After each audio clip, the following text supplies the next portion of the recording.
Rien à foutre, alors je vais prendre un fusil à pompe et je vais aller buter les youtubeurs. C'est Bruce Rock, du début à la fin, ça reste un connard. Je trouve un moyen d'essayer, genre, l'héroïne. Bon, bah maintenant, tu te mets à genoux, tu t'appelles Vador et va tuer des enfants. Ok, j'y vais. Je suis actuellement en procès avec Google. Improbable. Tu as besoin d'un avocat? Comment on gère le truc? Avant de commencer, j'aimerais vous parler du sponsor de cette vidéo. Ça, c'est Plode Note Pro. Si vous faites des réunions régulièrement, Plode peut vraiment changer la donne. Ce n'est pas juste un enregistreur, c'est une nouvelle génération d'outils boostés à l'IA. Quand on est en réunion, il y a tellement d'informations qu'en réalité on n'en retient qu'une petite partie. Mais avec Plode, vous récupérez un résumé clair de la conversation. L'application, développée à partir de ChatGPT, permet même de poser des questions pour retrouver des informations précises de la conversation. La différence avec un téléphone, elle est simple. Aucune notification pour interrompre l'enregistrement, pas d'appel en plein milieu, et la batterie de mon téléphone reste intacte. Je peux continuer de l'utiliser pendant que lui travaille. Et puis en termes de design, il est très élégant. Il est à peine plus grand qu'une carte bancaire. Côté sécurité, les données sont chiffrées et conformes aux standards européens. Et évidemment, on demande toujours le consentement des personnes enregistrées. C'est la base. Ils sont d'ores et déjà disponibles sur Amazon et Plode.ai. Vous avez 30 jours pour l'essayer, 300 minutes de transcription offerte et aucune obligation d'abonnement pour l'utiliser. Le lien est en description si ça vous intéresse. Allez, je crois que cette fois, on peut vraiment commencer.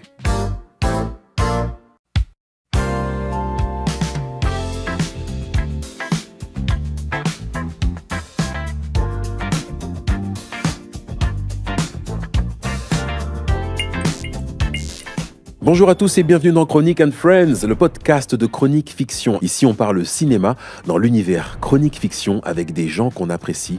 Chronique and Friends, c'est parti. Bruce Benamran, très heureux de t'avoir en face de moi sur ce fauteuil.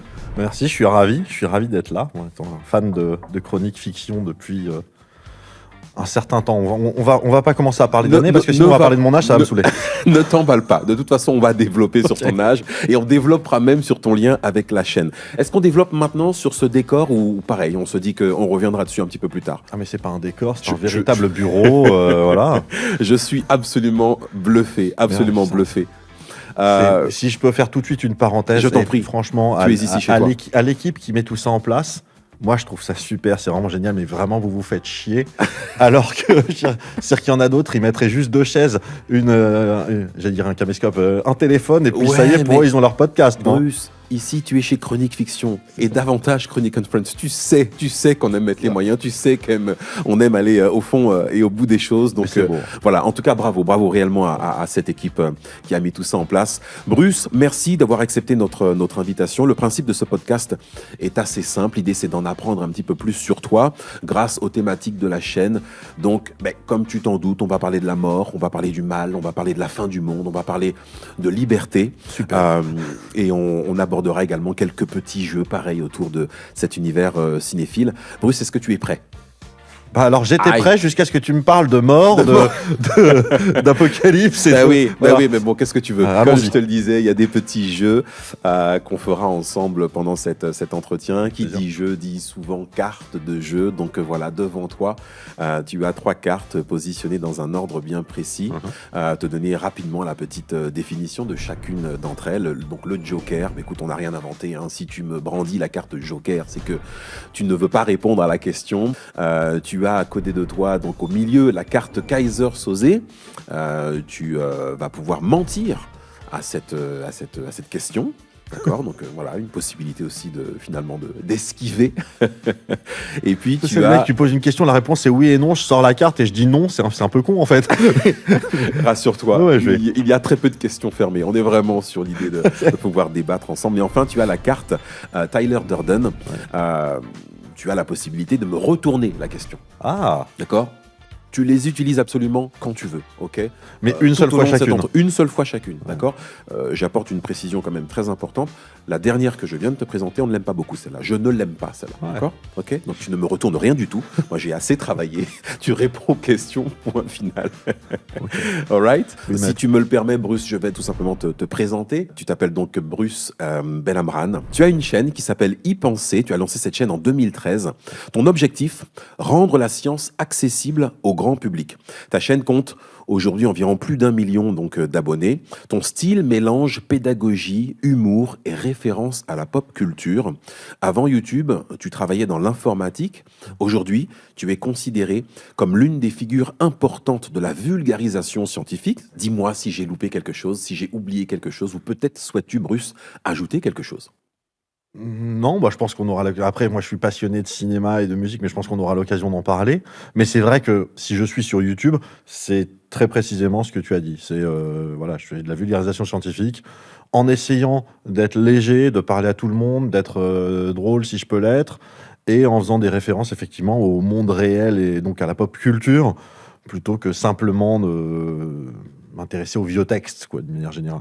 Super, super. Merci pour ces infos supplémentaires. Voilà. Allez, à la prochaine. Commençons, si tu veux bien, avec l'interview portrait. Bruce, qu'est-ce qui t'amène sur YouTube? En vrai, c'est le hasard quasiment. C'est-à-dire que moi, c'était été 2013, j'étais en vacances avec la famille, notamment avec mon petit frère. En fait, on avait poncé le jeu The Last of Us. Et à la fin, donc il était 1h du matin, on avait fini le jeu, mais on n'était pas fatigué ni rien. On s'est dit, qu'est-ce qu'on fait? J'ai dit, bon, on va aller sur YouTube. Et mon petit frère me montre des chaînes de vulgarisation en anglais.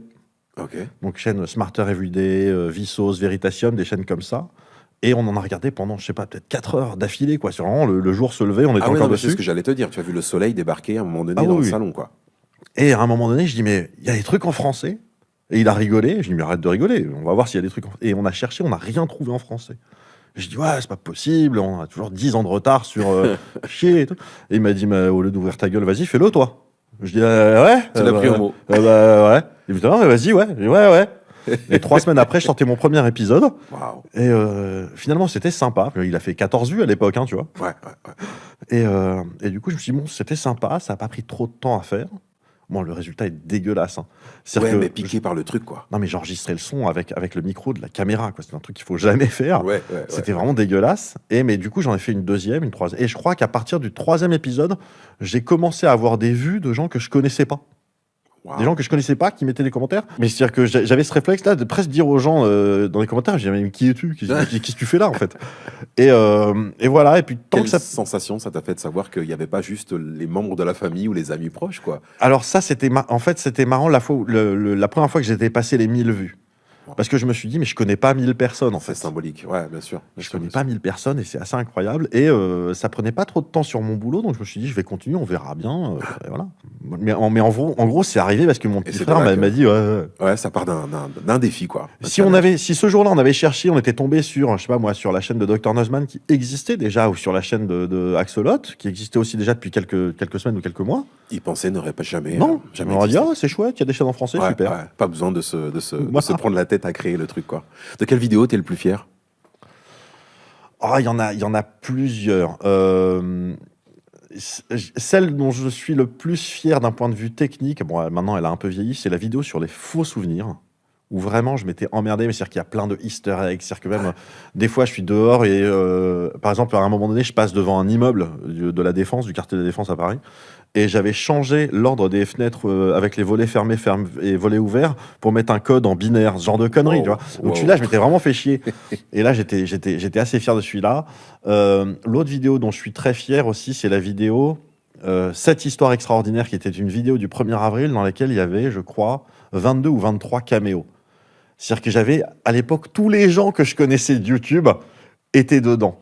Donc il y avait Joueur du Grenier, il y avait Antoine Daniel, Mathieu Sommet, Link the Sun, il y avait Chris Papillon, il y avait 25 personnes. C'est fort. Et j'étais super content, je me dis, ça fait vraiment grande famille, tout ça, c'est cool. C'est l'idée, ouais. Celle que tu apprécies le moins, du coup?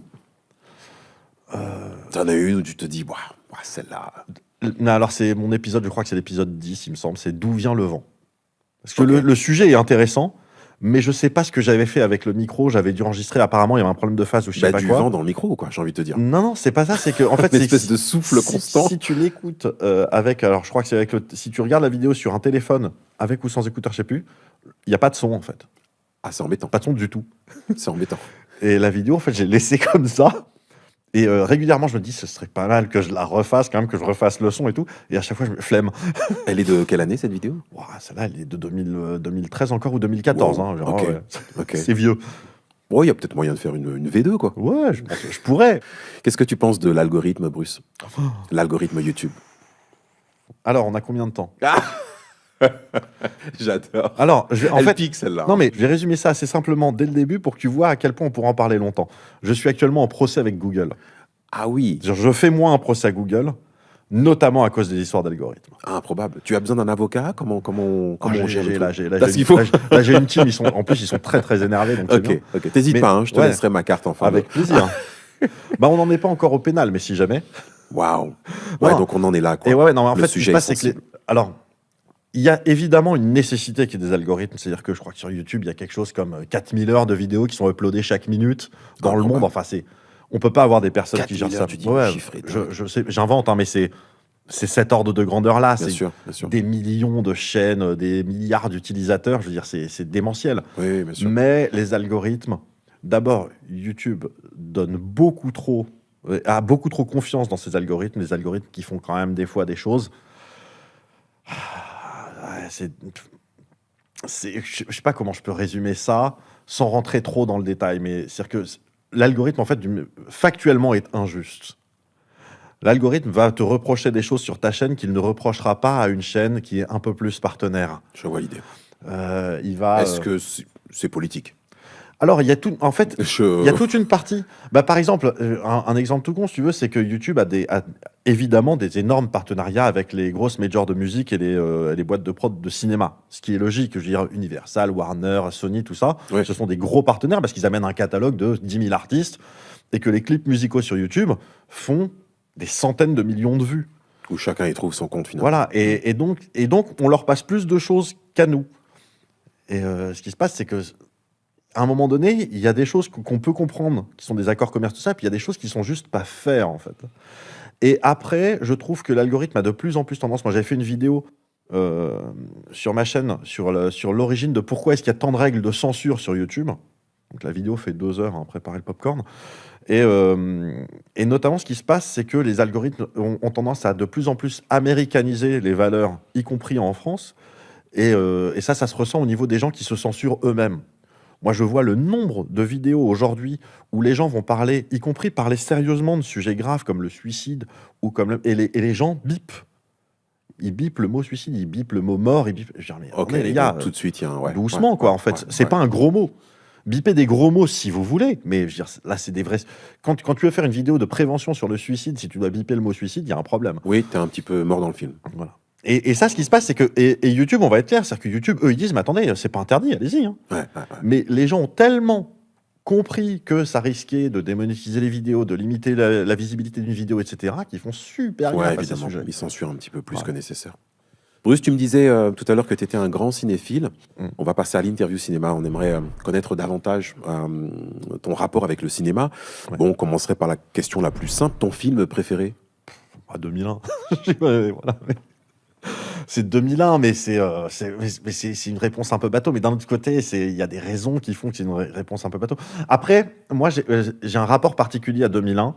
C'est que la première fois que je l'ai vu, je suis sûr qu'on pourrait retrouver l'année en plus, mais il me semble que je devais avoir 11 ou 12 ans. Et ça passait dans la nuit du 31 décembre au 1er janvier, je crois, sur FR3 à l'époque. Ah oui. Et c'était, en fait, ce qui se passait, c'était le Nouvel An. Il y avait toujours un moment avant minuit où il passait des dessins animés de Tex Avery. Et moi, j'adorais ça, donc on les enregistrait. Et le film qui passait après, c'était 2001. Et donc, du coup, j'ai regardé le Tex Avery, puis le film a commencé, et j'ai regardé le film. Et j'ai rien compris. Mais ça m'a fait un peu la même chose que souvent devant un film de David Lynch, même si ça n'a rien à voir, c'est que je me suis dit, j'ai rien compris, mais je sens qu'on se fout pas de ma gueule. Ok. Je sens qu'il y a quelque chose à comprendre. Ouais, on te prend au sérieux. Et c'était des images qui étaient extrêmement impactantes. Je veux dire, 2001, visuellement, surtout quand tu es jeune et que tu vois ça, c'est des images qui te marquent. C'est assez fort, bien sûr.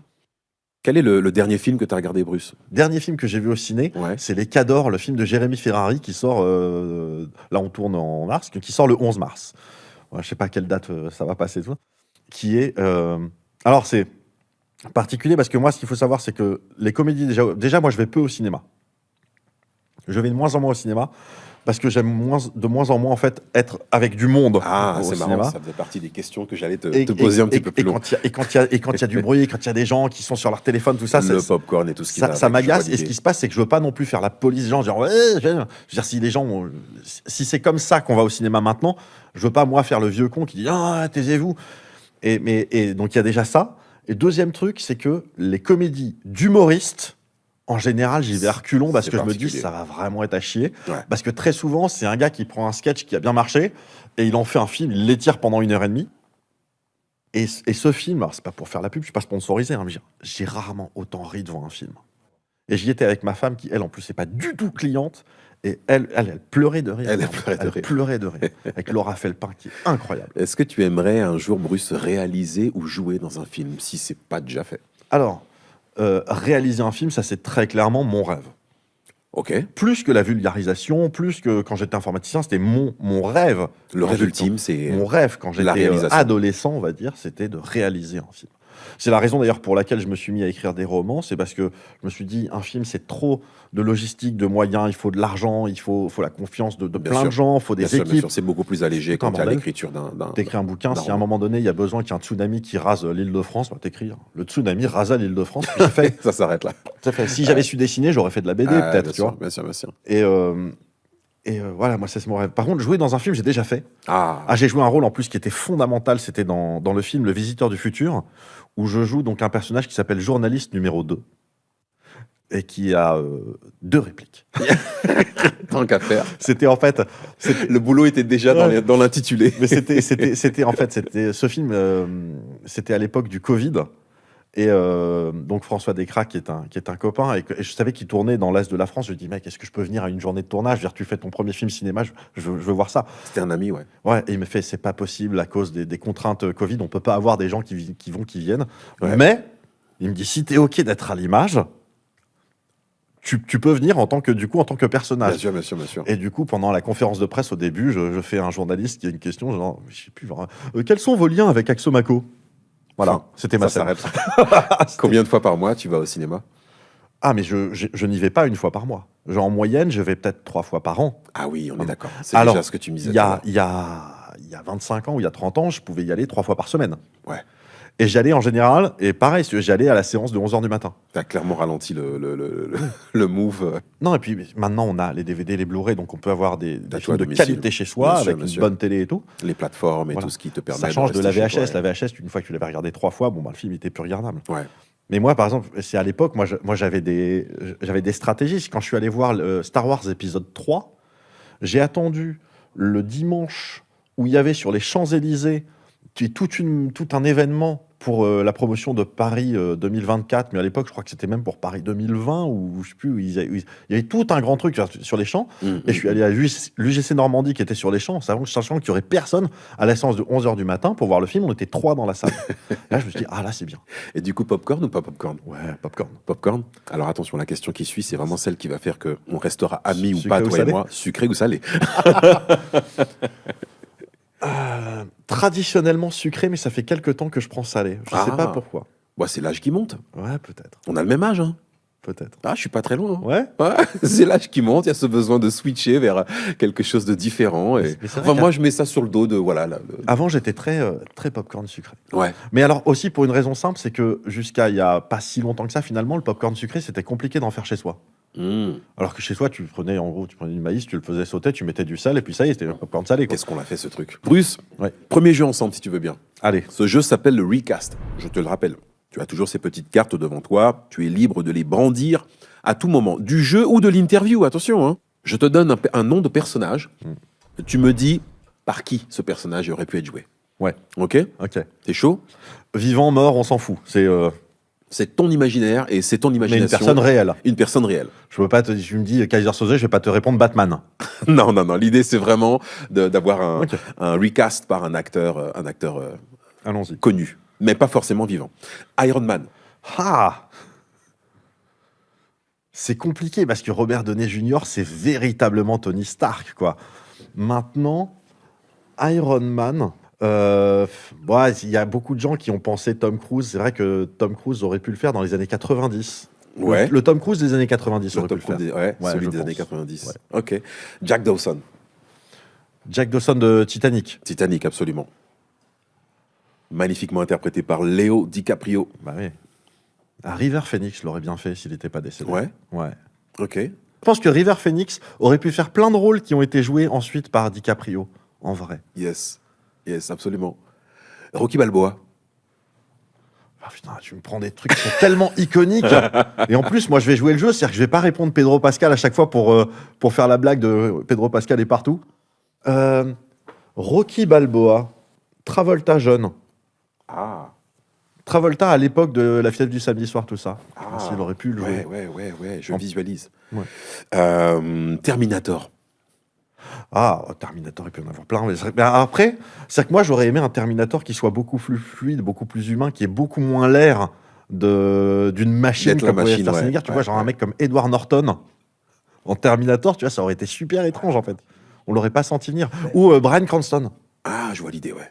Bryan Cranston. Norton aurait le profil du T-1000. Tu te souviens, ce ouais, flic-là, du T2. qui est, pour le coup, voilà, il y a vraiment ce truc un peu... Avec ce truc qui est incroyable dans Terminator 2. Et tu peux avoir vu le film 100 fois sans t'en rendre compte, ou penser que c'est peut-être un trucage ou un effet. Mais donc l'acteur, j'allais dire Robert Patrick, qui joue donc le T-1000, a appris pour le film à tirer au pistolet, donc ok. avec des balles à blanc, mais avec un vrai L'impact, bruit de balles à et blanc, bien sûr, bien sûr. sans cligner des yeux. Et moi, pour avoir déjà tiré avec une arme, c'est impossible en fait. Je ne sais pas. Et le gars, tu vois, quand il tire, il garde les yeux ouverts et il n'est pas non plus comme ça, genre hyper il a naturel. la maîtrise, ouais. Et c'est incroyable. Ouais. On termine avec Indiana Jones. Tom Selleck. Ok.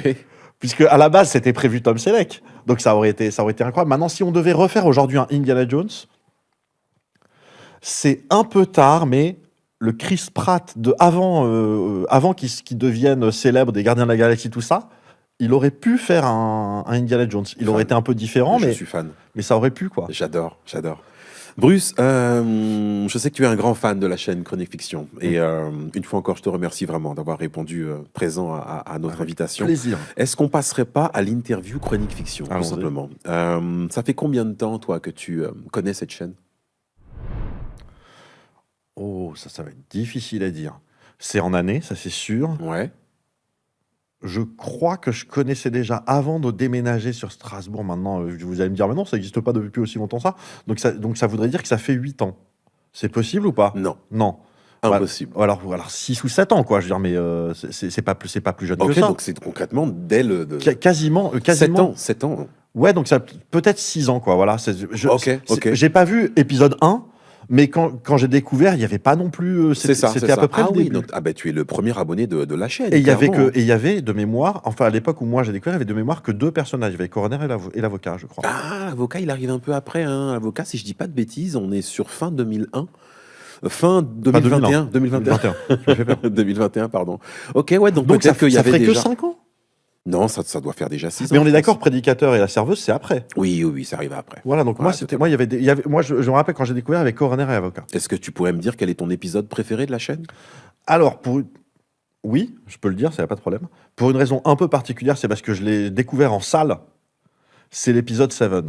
Ah. Bon, déjà, Seven, c'est un de mes films préférés. Moi, j'adore Fincher. Et c'est vrai que cet épisode, je l'ai découvert dans des conditions qui étaient incroyables, puisque c'était une salle de cinéma. Absolument. C'était voilà. Projection, donc de l'épisode. Mais j'ai envie, tu sais quoi? Voilà, j'ai répondu, mais j'ai envie quand même de te retourner cette question. C'est quoi ton épisode préféré? Eh ben, je te répondrai très spontanément la mort de Mufasa. Tu vois, donc même pas un épisode, si tu veux, de l'avocat, mais celui de. Ça, celui c'est du coroner. politique, cette réponse. Ça, c'est Politique. Non, je vais pas donner une réponse d'avocat. Ils vont me dire, ouais, t'as choisi l'avocat. La mort de Mufasa. Ouais, la mort de Mufasa, parce que l'univers du Roi Lion, c'est quelque chose qui me colle pour le coup vraiment à la peau. J'ai eu la chance d'interpréter ce personnage au théâtre plusieurs années dans différentes langues. Donc ouais, c'est vrai que c'est un épisode qui m'a. Ouais, je te jure. Ne me demande pas de chanter, hein. C'est pas le projet. Hein. Non, attends, mais... tu dans la comédie musicale? La comédie musicale, absolument. Mogador et tout? Mogador de 2007 à 2010. Incroyable. Et puis ensuite, j'ai voyagé à travers le monde avec ce show. Génial. Donc ouais, non, un lien très fort avec l'univers Disney, le Roi Lion notamment. Donc ouais, je pense que la mort de Mufasa, épisode donc de cette mort emblématique, hein, disséquée par mon ami Stéphane Godin, le coroner. C'est assez puissant. Mais j'étais allé le voir en plus, moi, à Mogador. Il y a eu plusieurs castes ou pas? Oui, on a pas mal tourné. Peut-être que c'est pas toi que j'avais vu, mais sinon, ça veut dire que je t'ai vu. Ah, d'accord. Va savoir. Peut-être. Bon, question très simple. Ton personnage préféré de la chaîne? Enfin, l'avocat. On est d'accord. L'avocat. Non, pour de vrai? Maintenant, la question, c'est si j'avais été face au coroner, est-ce que j'aurais été le coroner? Voilà. Alors maintenant, pour être tout à fait honnête avec toi... on joue l'honnêteté. Hein. Alors, pour être tout à fait honnête avec toi, je ne connais pas la serveuse. Ah, ok. Je ne connais pas la serveuse. À ta décharge, c'est le dernier personnage. Et voilà. Mais je dirais... Alors,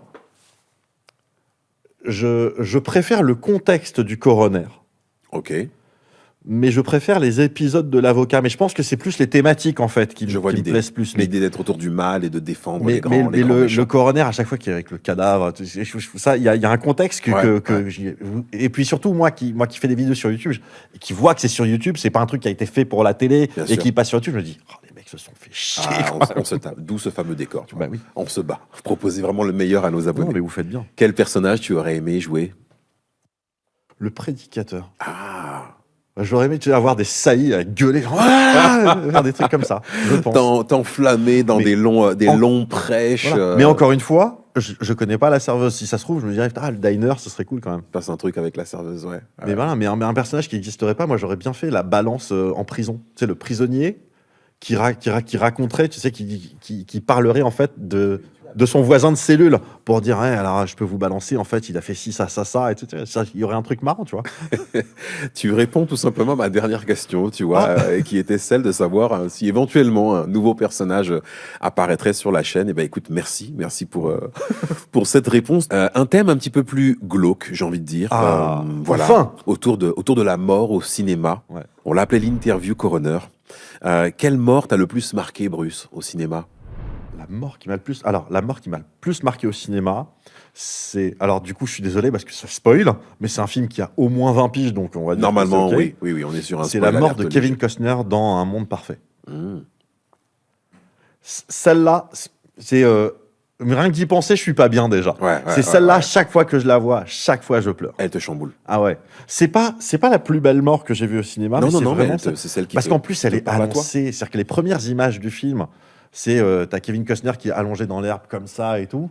Et en fait, c'est la scène où il est en train de mourir, mais qu'on découvre qu'à la fin du film. Et c'est terrible. Et celle-là, elle m'a vraiment marqué. Quelle mort a touché tout le monde, sauf toi? Alors, je vais répondre dans l'autre sens. Techniquement, je réponds à la question. Ouais. C'est un peu un loophole, mais c'est la mort de Marion Cotillard dans Dark Knight. C'est marrant, c'est-à-dire que tout le monde a dit et en fait, j'ai dit non, en fait, en vrai, c'est comme ça que quelqu'un meurt. C'est une fois que d'un coup ça s'éteint, ça s'éteint. Voilà. Et puis, encore une fois, si on doit le reprocher à quelqu'un, on le reproche à Nolan. Qui a validé cette séquence. Et c'est que tout le monde parlait de ce truc-là. Et moi, j'ai vu le film plusieurs fois. Et à aucun moment, c'est pas Dark Knight, c'est Dark Knight Rises. Et à aucun moment, je me suis dit, Cotillard, là, fait n'importe quoi. Ou pareil, dans Inception,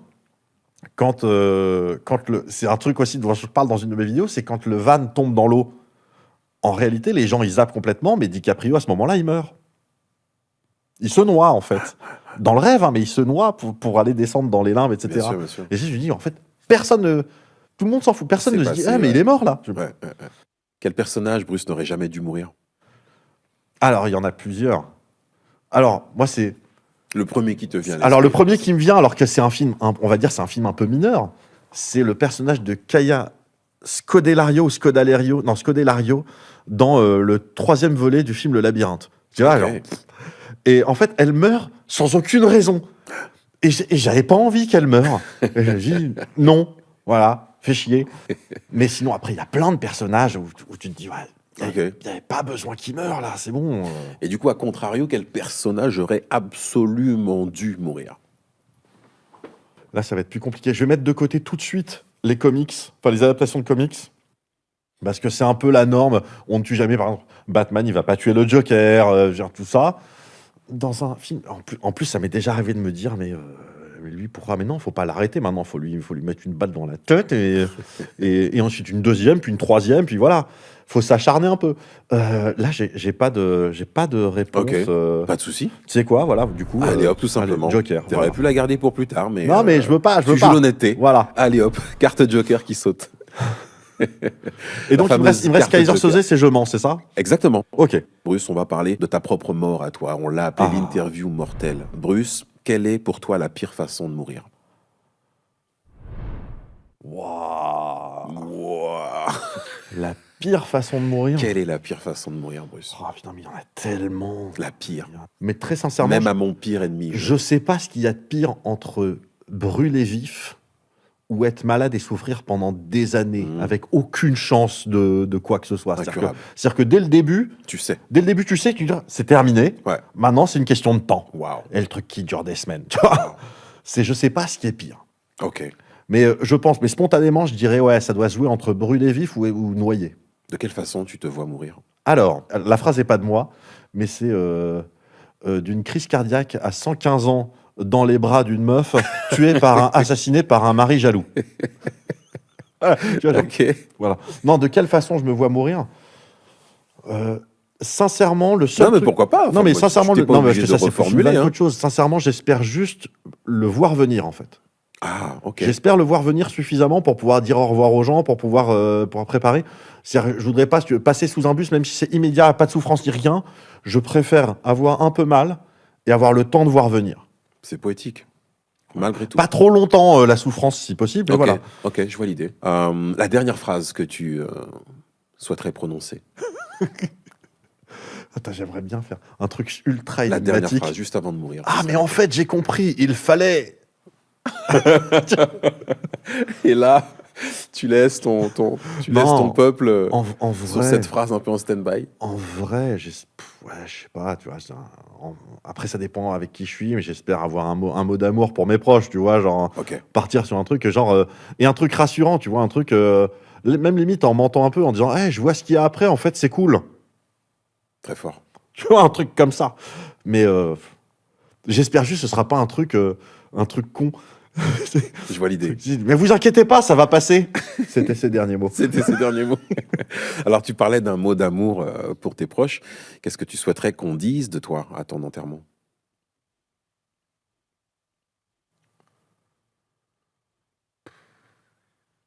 Ouais, que j'ai compté. Ok. Que j'ai laissé quelque chose. De positif, tant qu'à faire, mais que voilà. Que c'est pas, ce sera pas oublié une semaine après. J'ai pas besoin d'être dans les livres d'histoire ou un truc comme ça, hein. Mais juste que les gens qui m'ont connu se disent ouais, ok, j'en retiens quelque chose. Il a compté. Ouais. C'est puissant et deep à la fois. Putain, on rigole moins là d'un coup. On parle de la mort, hein. Ouais. Et pourtant cette mort, il faut pouvoir l'appréhender malgré tout. Ouais, bien sûr. Quel personnage célèbre à nos vieux âges, nous vieux dinosaures. Quel personnage célèbre, Bruce, tu aimerais rencontrer? Vivant ou mort? Une fois là-haut. Ah, une fois là-haut. Une fois là-haut. Une fois là-haut. Ce serait nécessairement un truc genre Moïse. Waouh. Faut dire, juste, maintenant qu'on est entre nous, raconte-moi alors. En vrai. Comment ça s'est fait? En vrai. C'était quoi le projet? C'était comme on raconte. Ou en fait, bon, ça a été un peu imagé par la suite. Plus de détails, Moïse. Genre les colonnes de feu qui tombent du ciel. Il fait non, c'est un jour, il y a eu un orage. Ah, tu vois, genre un truc comme ça. Ok. Ou Jésus. Dire, en vrai, mais tu marchais sur l'eau? Non, c'était juste pas profond. Intéressant. Waouh. Donc en tout cas, un personnage biblique. Ouais, tu vois, ou un truc un peu... Parce que je vais pas dire un personnage mythologique, parce que pour le coup, eux, on sait que historiquement, ils n'ont pas... Tu vois, Hercule, historiquement, n'a pas existé. Mais Moïse, Jésus, on se dit quand même, ok, ça a sans doute été raconté comme ci, comme ça, mais c'est des personnages qui ont dû exister. Ouais. Et là, je dis, bon, racontez-moi. Maintenant, on est entre nous. Je le dirai à personne. Voilà. Après la mort, le mal, Bruce. Ah oui, voilà. Ce fameux mal. Ton méchant préféré du cinéma? Je veux pas être non plus super bateau, mais j'aime beaucoup le Joker de Nolan. Mais en vrai, est-ce qu'il est si méchant? C'est-à-dire qu'il est plus chaotique que méchant. Un vrai méchant... c'est compliqué. Le vilain. Là, je suis en train de me faire tu sais, une liste de films, genre... Alors, attends, qui y aurait dans les méchants? Alors, je vais en dire... Pareil, c'est pas une vraie méchante, mais c'est tellement vicelard ce qu'elle fait que je trouve le résultat incroyable. Alors, c'est un film qui est pas connu. C'est un film australien, je crois, qui s'appelle Alexandra's Project. En gros, c'est un type mais random, ni gentil ni méchant, un type marié qui a des enfants et tout, et c'est le jour de son anniversaire, il a une cinquantaine d'années. Il est au boulot et quand il revient chez lui, donc il s'attend à ce que sa famille ait prévu quelque chose pour son anniversaire, et en fait la maison est vide, et sa femme a juste laissé une cassette, une VHS. Et il met la VHS et elle lui dit, voilà, je suis parti avec les enfants, tu ne nous trouveras jamais. Wow. Et en plus, et puis elle commence à rentrer dans un truc de torture psychologique qui est très très énervée. Et c'est-à-dire que elle a tout prévu, mais vraiment c'est très très vicelard. Là je spoil pas parce que c'est un truc on le sait dès la 10e minute. Hein, ouais, tout est clair. Et voilà. Et ce personnage, donc Alexandra, celui-là, c'est vraiment. Là tu te dis, voilà une personne qui pourrait vraiment exister, que je pourrais avoir à côté de moi sans me rendre compte qu'elle est comme ça. Et qui pourrait faire ce qu'elle dit, quoi. Et ça, c'est terrible. Je vois l'idée. Toujours dans l'interview, donc avocat, le méchant qui t'a fait le plus peur au cinéma, Bruce? Le méchant. Alors, quand on voit ça avec des yeux d'adulte, c'est un peu ridicule, mais c'est Ratigan dans Basile détective privé, le dessin animé de Disney. Ratigan, à l'époque, j'étais gamin, j'ai vu ça, je dis Ratigan, il était flippant, quoi. Mais sinon, ouais. J'ai aimé ce dessin animé. Ah putain. Franchement, j'ai voyagé avec ce détective. Et moi, je me rappelle, en plus, il y avait une chanson pour dire oh Ratigan. Et tu dis, mais arrêtez de chanter normalement comme si c'était un personnage cool. Il est ultra flippant. C'était le prédécesseur de Scar, un peu, hein, tu vois, dans ce côté un peu mais après, chant maléfique. Bon, après, sinon, ouais, je trouve que Jigsaw est pas mal. Jigsaw est pas mal. Il est puissant. Quel méchant a fait peur à tout le monde, sauf à toi? Vador. Ok. Je sais pas pour quelle raison. Mais surtout que moi j'ai découvert Star Wars, si tu veux, c'est avec le Retour du Jedi que j'ai vu à sa sortie en salle. Donc c'est-à-dire que moi je suis en plus de l'époque de cette génération, bien sûr. J'ai toujours trouvé qu'il en imposait, qu'il avait un charisme fou, qu'il qu'il a de la gueule. Il m'a jamais fait tout. peur, quoi. Ouais. Ok. Le méchant qui t'a fait plus rire que peur au final. Alors je sais plus comment s'appelle cet acteur, le mec qui jouait dans Trainspotting. Et qui joue Robert Carlyle. Voilà, Robert Carlyle dans je sais plus quel James Bond où il a des cicatrices de partout. Tu sais, le mec qui a pas mal en fait, qui a plus de connexion neuronale à la douleur, qui peut se brûler machin. Ouais. Et lui, en fait, moi j'étais un peu genre, ok. Mais c'était encore l'époque de Pierce Brosnan où je trouvais que les James Bond là, ils allaient un peu loin. Ouais. C'était pas du niveau de Moonraker qui est quand même. Tu l'as vu, Moonraker? Non, j'ai pas vu. Moonraker, c'est le James Bond qui est arrivé après Star Wars, où ils se sont dit, il faut qu'on aille dans l'espace. Et donc, c'est avec Roger Moore, ils ont une station, le méchant a une station spatiale. Et donc, pour filmer des trucs en gravité. Donc, c'était Robert Carlyle. Pourtant, j'adore Robert Carlyle, mais dans ce James Bond, je trouvais qu'il était. Je crois que c'est celui avec Sophie Marceau aussi. Alors, je sais jamais comment ils s'appellent, mais ils s'appellent tous Demain va mourir, hier ne meurt jamais, ou je sais pas quoi. C'est là où on est rentré dans les phrases. Il fallait faire des phrases à la place de titres. Si tu étais un méchant, Bruce, tu serais lequel? Je pense que je serais incapable d'avoir l'intégrité d'un Kaiser Soze, mais j'aime beaucoup l'idée d'un Kaiser Soze. L'idée du méchant, mais c'est implacable. Voilà, sinon, ouais, le premier qui me vient, c'est Kaiser Soze. Mais je serais pas capable, en fait. Je vois l'idée. En tout cas, c'est celui qui te parle le plus. Celui-là où tu te dis, putain, mais en fait, tu peux rien faire, quoi. Tellement puissant. Le mec, il a tout prévu, clairement, et tu peux rien faire. Non, il a les cartes en main. Et en parlant cartes d'ailleurs, on va faire un petit jeu ensemble. Tiens. Okay. Jeu ciné, méchant ou pas méchant? Je te cite des noms, tu me dis si c'est vrai méchant ou si c'est pas vrai méchant. Ok. Ça va, c'est assez clair? Ouais. Thanos. Pas méchant. Fou, mais pas méchant. Moi, je me rappelle, c'était mon fils à l'époque, quand on avait vu.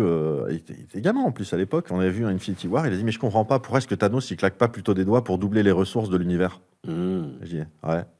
Ouais. Bon, mais taré par contre. Mais pas fondamentalement, il pense vraiment que ce qu'il fait, c'est bien, quoi. Bien sûr, monsieur. Et il sait que ça coûte. Habité par la cause, ça c'est clair. Severus Rogue. Alors, pour moi, pas méchant. Mais après avoir discuté, parce que moi j'ai juste vu les films, mais pour avoir discuté avec les gens c'est vraiment la différence qu'on voit entre les gens qui ont vu les films et ceux qui ont aussi lu les livres. Ceux qui ont lu les livres, pour eux, Severus Rogue, du début à la fin, ça reste un connard. Alors que quand tu as vu les films, tu te dis, bah, au final, non, en fait, c'était un gars torturé, qui a souffert toute sa vie, s'il est vraiment un destin de merde. Bien sûr. Et donc moi, je dirais pas méchant. Ok. Le suivant, tu as plus ou moins répondu déjà. Dark Vador, du coup. Méchant. Ouais, méchant. Ok. Bon, il t'a pas plus impacté que ça en regardant les épisodes, mais...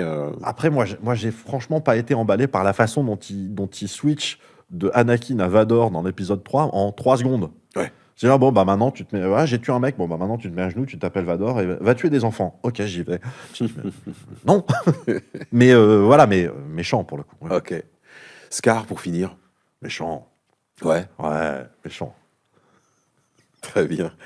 Interview maléfique. Je vais te poser quelques questions pour cerner à quel point tu es maléfique ou pas. Ok. Est-ce que tu as déjà trahi un ami? Alors, moi, j'ai une réponse toute prête à cette question-là. C'est est-ce qu'on peut trahir autre chose qu'un ami? On peut pas. Donc, oui, j'ai déjà trahi un ami, oui. Ok. Est-ce que tu as déjà volé une idée à un ami? Ou pas d'ailleurs? Ami ou pas ami? Ni à un ami, ni par un ami. Ouais. Je crois pas avoir jamais volé une idée. Ok. Après,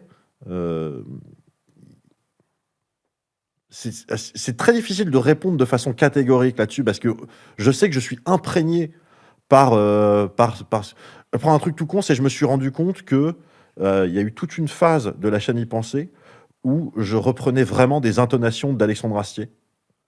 Et c'était une époque où je bouffais énormément de Kaamelott. Ok. Et je sais que c'était pas un choix, tu vois, c'est juste... directement, donc, c'est ce on que tu s'imprègne consommais, énormément bien de choses. sûr, bien sûr, Et bien je sûr. reprends des expressions et des machins. Et voilà, mais donc, je serais pas catégorique sur le fait que j'ai jamais volé une idée à personne. D'accord. Mais en tout cas, je me suis jamais dit, cette idée, elle est bien. Je vois l'idée. Voilà, On jamais. parle plus d'inspiration indirecte, quoi. Voilà. Est-ce que tu as déjà manipulé quelqu'un pour obtenir ce que tu voulais? Alors, c'était il y a longtemps, oui, et Ah. ça n'a pas marché. donc, ça compte pas. On va dire que ça compte pas. Est-ce que tu as déjà laissé quelqu'un prendre la faute à ta place? Si c'est le cas, j'ai pas souvenir. Moi, c'est vraiment pas mon genre, mais peut-être que quand j'étais gosse, j'ai laissé ma grande sœur prendre pour moi, ça c'est possible. Ok. Qui Mais ne l'a pas fait? Mais vraiment, j'en ai pas souvenir. Tu iras en enfer ou au paradis? Alors, si on part du principe que ça existe, je pense que je vais d'abord faire un tour au purgatoire. C'est une carte Joker là, que tu viens de m'inventer. Hein. Non, c'est Purgatoire. C'est-à-dire que pour répondre en fait, pour répondre vraiment clairement à ta question, je pense que ma place est au paradis, mais pas tout de suite. Je pense que j'ai rien à foutre en enfer, mais je pense que devant la porte du paradis, on va me faire.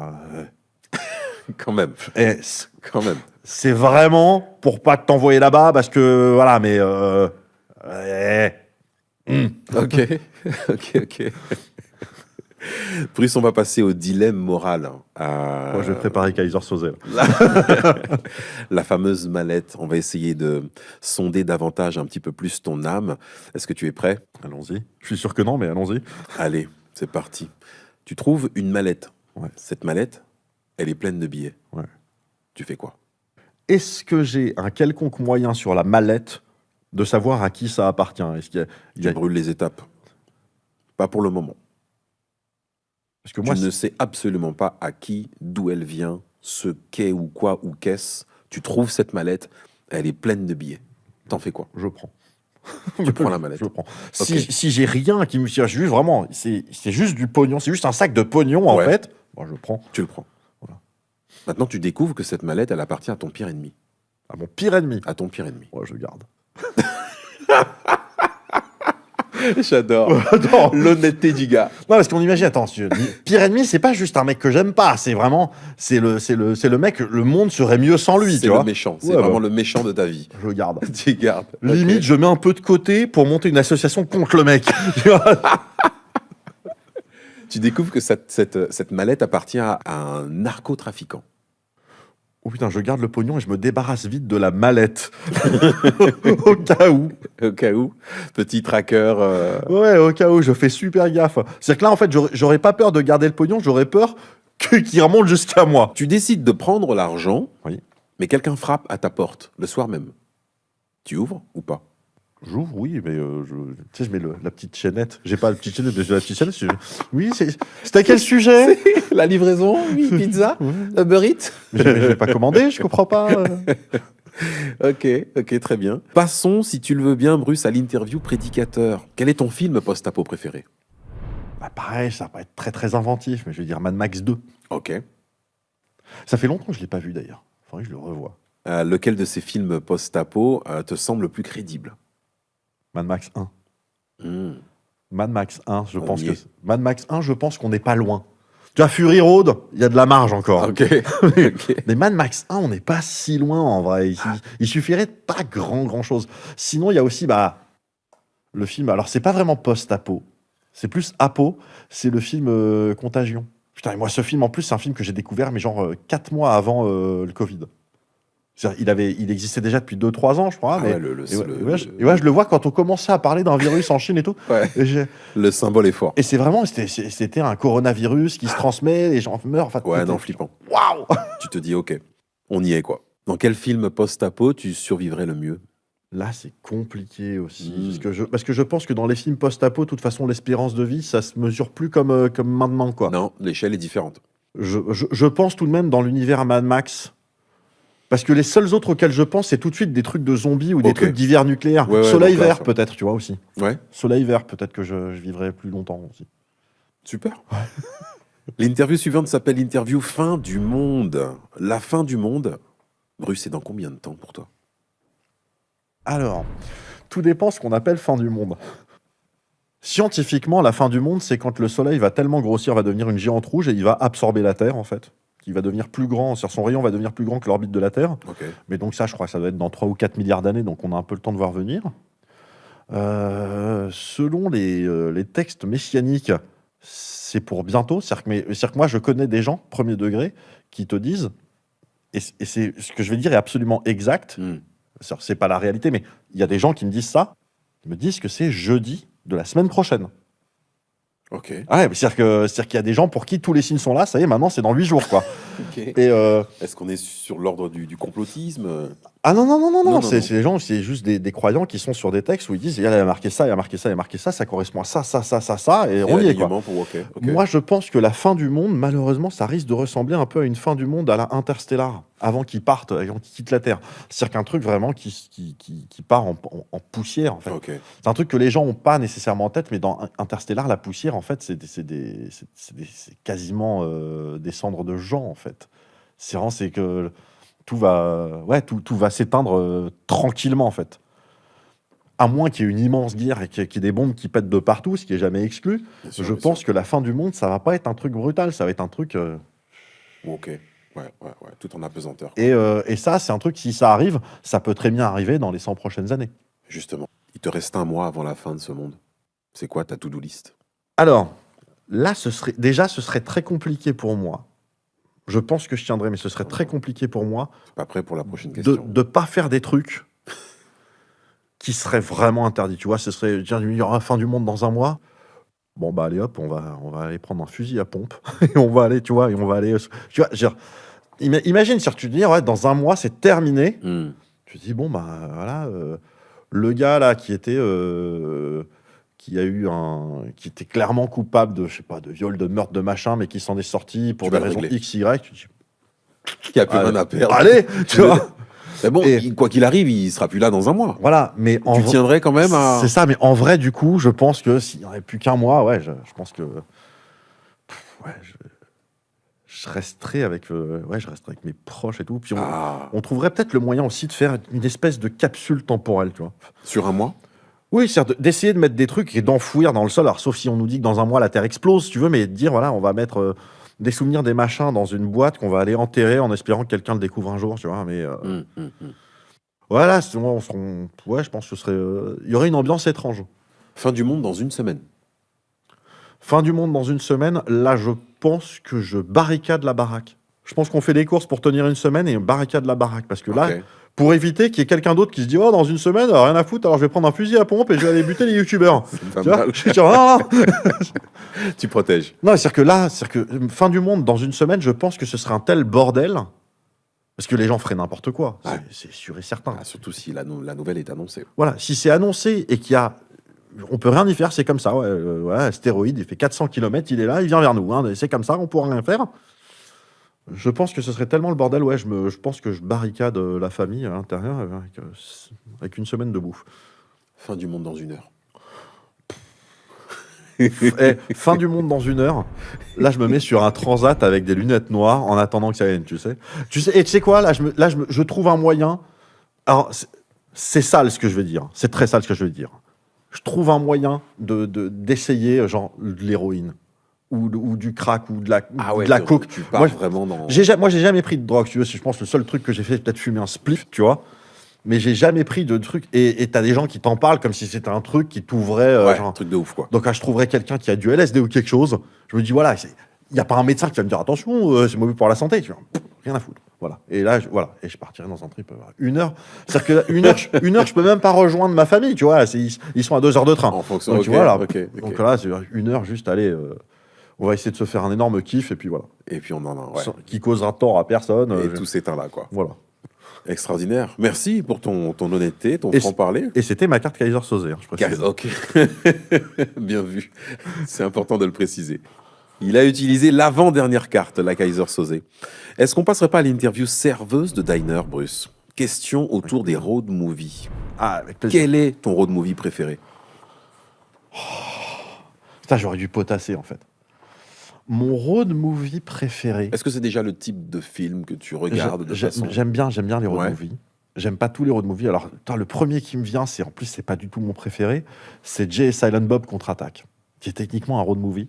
Je veux dire, c'est pas mon préféré, c'est pas le meilleur, c'est pas machin. Ouais. C'est le premier qui me vient. Ok. Je dis, bon, allez, Jay et Silent Bob contre-attaque. Si tu devais faire un road trip, quel véhicule tu prends? Ça, c'est une question à laquelle j'ai une réponse depuis 20 ans déjà. Ah ouais, tu le sais. C'est Eleanor.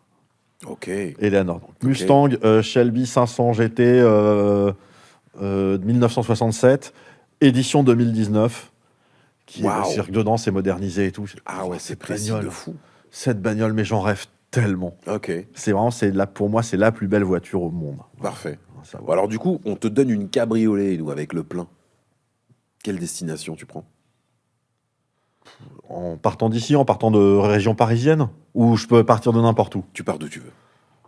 Un cabriolet, ça demande quand même des grands espaces. J'adore. Il est précis. Je pense que je taperai le Nevada, Colorado, des trucs comme ça, genre Intéressant. le Grand Canyon, Route 66, C'est incroyable. plutôt vers l'ouest, plutôt vers la Californie. Et écoute, Bruce, tu lis dans nos pensées. Si tu dois traverser l'Amérique dans ce fameux cabriolet, qui tu embarques avec toi? Soit ma femme, soit mon petit frère. Mais l'un ou l'autre. Ouais. Genre, Ouais, à pas, deux, pas les deux. Hein. Road movie, tu vois, c'est à deux, tu vois. Ouais. C'est pareil, tu vois, je dirais pas ma femme à mes enfants, tu vois, c'est ça, soit ma femme, et on se fait le trip, soit avec mon petit frère, parce que c'est un délire qu'on aurait bien aimé faire. Ok. Et du coup, sur ce road, quelle musique vous écoutez? Genre, typiquement, je pense qu'on commencerait sur la chanson Life is a Highway. Genre, Life is a Highway. Voilà, US Route 66. voilà, tu vois, il y a un truc. Ok, why not?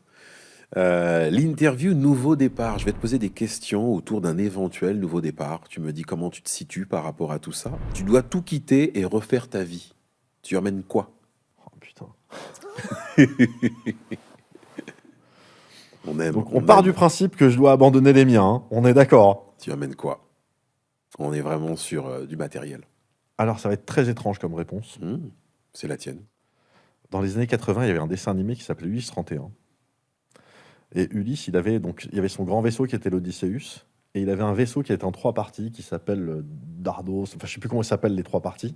Et ce truc-là, j'ai attendu d'avoir peut-être, je sais pas, 42 ou 43 ans pour le trouver en entier, Collector. et l'avoir. Et il y a les chaînettes, il y a les missiles, il y a tout. Ce truc-là, je l'emmène. Tu l'amènes avec toi? Ouais, le reste, matériellement, le reste, je peux retrouver. Ah, incroyable. Tu refais ta vie, tu deviens quoi? Artisan, menuisier, ébéniste, vraisemblablement le bois, mais artisan. Ok. Je fabrique des meubles. Tu changerais quoi à ton parcours? Si je devais tout refaire, je changerais quoi? Alors, j'ai attendu très très tard de comprendre qu'en fait, on a le droit de tenter des choses. Par exemple, moi, c'est vraiment après avoir découvert que YouTube, en fait, ça m'avait permis de rencontrer des gens, d'ouvrir des portes, d'accéder à des lieux. Moi, ce que je disais, c'est que ça m'a ouvert des cases dans le cerveau. C'est à partir de ce moment-là que je me suis dit, mais si j'ai envie de faire de la fiction, je peux. Si j'ai envie d'écrire un roman, je peux. Bien sûr. Et c'est des trucs que je m'interdisais avant. C'est par exemple, jamais ça me serait venu à l'idée à 17 ou 18 ans de faire un court-métrage parce que je me serais dit, mais non, c'est un truc, je suis pas professionnel, je sais pas faire, non, c'est compliqué. Je pense que j'essaierai de faire vraiment, de réaliser de la fiction vraiment post-bac, quoi. Commencer à faire des études Très tôt là-dedans. à fond, sans te poser plus de Faire des questions. études là-dedans et dire, voilà, j'ai un court-métrage, je vais le faire.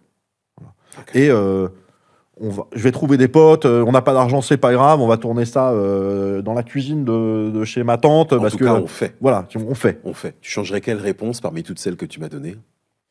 J'aimerais bien trouver la réponse du gars qui aurait dû mourir. Donc, c'est pas forcément changer une réponse, mais c'est compléter. J'aimerais bien avoir une réponse à ça. Ok. Du gars ou de la meuf qui aurait dû mourir, vraiment. Tu nous la laisses en commentaire? Ouais, je retrouverai. Mais je vais rentrer, je vais dire, mais oui, mais putain, mais c'est ça que j'aurais dû dire. Évidemment. Je connais cette position. Bruce, il nous reste une toute dernière question avant que je te laisse tranquille. Qui aimerais-tu qu'on invite à ce podcast? Quelqu'un où je me dis, cet épisode-là, je veux le voir, vraiment. Et c'est même format, donc ce sera la même chose. Ce sera même format avec questions sur la mort, sur les machins, tout ça. Absolument, c'est quelqu'un qu'on met à ta place. Et qui, à son tour, devra subir cet interrogatoire pointu. Aussi douloureux soit-il, j'ai l'impression. Tu sais, alors, j'allais répondre Kian Kojandi, mais je pense que je vais plutôt répondre Éric Judor, parce que j'aimerais bien voir Éric Judor répondre sérieusement à ces questions-là. Ce qui n'arriverait pas. Hein. Okay. Il serait là, il partirait... Après, il pourrait esquiver 3 fois, quoi. Non, il peut esquiver plus que ça. Il va partir avec un morceau du décor, il va faire parler le crâne qui est derrière. Enfin, voilà. Mais tu vois, c'est quelqu'un qu'on a l'habitude de voir sur un plateau, qui est toujours en train de faire de la déconne, tout ça. Pierre Ninet, tu vois, des comme ça. Et d'un coup, répondre premier degré à ça. Extraordinaire. On aime. Et quelqu'un qui est fan de cinéma aussi, tu vois, je pense, Éric Judor, j'aimerais bien. Waouh. On va les taguer. On va te taguer, Eric. Pierrot, on va te taguer également, les gars. Et Kian qu'aujourd'hui. Super. Merci beaucoup, Bruce, d'avoir participé merci à cette interview. Ça a été un réel plaisir d'en connaître et d'en savoir davantage sur toi. Le plaisir était pour moi. Comment tu t'es senti? Bien, je me suis pas trop senti en danger, ça va. Mais j'ai envie de vous dire merci d'avoir regardé cet épisode de Chronic and Friends. On espère que cet épisode vous a plu. On se retrouve très rapidement pour mettre un nouvel invité face au cinéma et face à lui-même. À très vite pour la suite.